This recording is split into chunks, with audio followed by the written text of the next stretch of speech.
بسم اللہ الرحمن الرحیم۔ صحیح بخاری حدیث نمبر 3۔ حضرت صلی اللہ علیہ وسلم پر وحی کا ابتدائی دور اچھے سچے اور پاکیزہ خوابوں سے شروع ہوا۔ آپ خواب میں جو کچھ دیکھتے وہ صبح کی روشنی کی طرح صحیح اور سچا ثابت ہوتا۔ پھر من جانب قدرت آپ تنہائی پسند ہو گئے اور آپ صلی اللہ علیہ وسلم نے غار حرا میں خلوص نشینی اختیار فرمائی اور کئی دن اور رات وہاں مسلسل عبادت اور یاد الہی و ذکر و فکر میں مشغول رہے۔ جب تک گھر آنے کو دل نہ چاہتا تو توشہ ہمراہ لیے ہوئے وہاں رہتے۔ توشہ ختم ہونے پر ہی اہلیہ محترمہ حضرت خدیجہ رضی اللہ عنہا کے پاس تشریف لاتے اور کچھ توشہ ہمراہ لے کر پھر وہاں جا کر خلوت گزی ہو جاتے۔ یہی طریقہ جاری رہا یہاں تک کہ آپ پر حق منکشف ہو گیا اور آپ غار حرا میں ہی قیام پذیر تھے کہ اچانک حضرت جبرائیل علیہ السلام آپ کے پاس حاضر ہوئے اور کہنے لگے کہ اے محمد پڑھو۔ آپ فرماتے ہیں کہ میں نے کہا کہ میں پڑھنا نہیں جانتا۔ آپ صلی اللہ علیہ وسلم فرماتے ہیں کہ فرشتے نے مجھے پکڑ کر اتنی زور سے بھینچا کہ میری طاقت جواب دے گئی اور پھر مجھے چھوڑ کر کہا کہ پڑھو۔ میں نے پھر وہی جواب دیا کہ میں پڑھا ہوا نہیں ہوں۔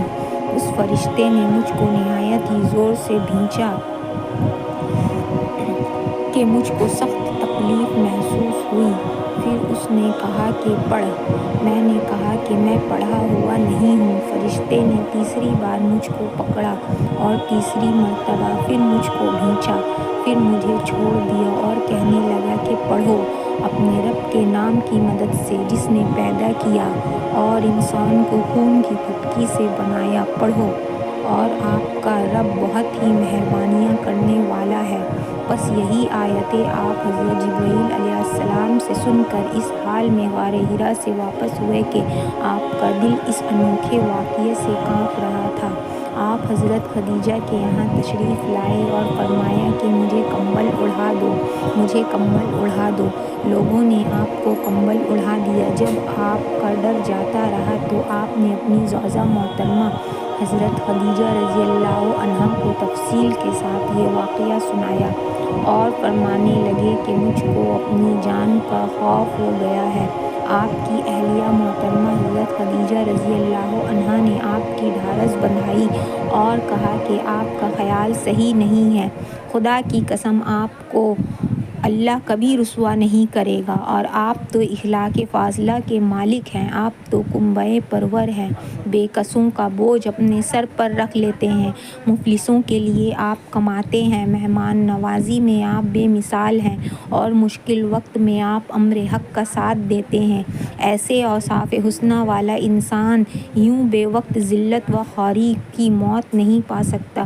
پھر مزید تسلی کے لیے حضرت خدیجہ رضی اللہ عنہا آپ صلی اللہ علیہ وسلم کو ورقہ بن نوفل کے پاس لے گئیں جو ان کے چچا زاد بھائی تھے اور زمانہ جاہلیت میں نصرانی مذہب اختیار کر چکے تھے اور عبرانی زبان کے کاتب تھے، چنانچہ انجیل کو بھی حسب منشائے خداوندی عبرانی زبان میں لکھا کرتے تھے۔ وہ بہت بوڑھے ہو گئے تھے، یہاں تک کہ ان کی بینائی بھی رخصت ہو چکی تھی۔ حضرت خدیجہ رضی اللہ عنہا نے ان کے سامنے آپ کے حالات بیان کیے اور کہا کہ اے چچا زاد بھائی، اپنے بھتیجے محمد صلی اللہ علیہ وسلم کی زبانی ذرا ان کی کیفیت سن لیجیے۔ وہ بولے کہ بھتیجے، آپ نے جو کچھ دیکھا ہے اس کی تفصیل سناؤ۔ چنانچہ آپ صلی اللہ علیہ وسلم نے از اول تا آخر پورا واقعہ سنایا، جسے سن کر ورقہ بے اختیار ہو کر بول اٹھے کہ یہ تو وہی ناموس ہے جسے اللہ نے حضرت موسیٰ علیہ السلام پر وحی دے کر بھیجا تھا۔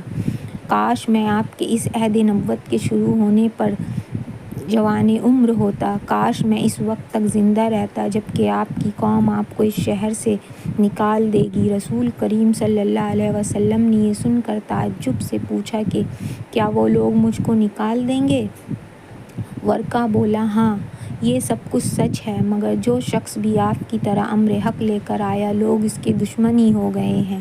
اگر مجھے آپ کی نبوت کا وہ زمانہ مل جائے تو میں آپ کی پوری مدد کروں گا۔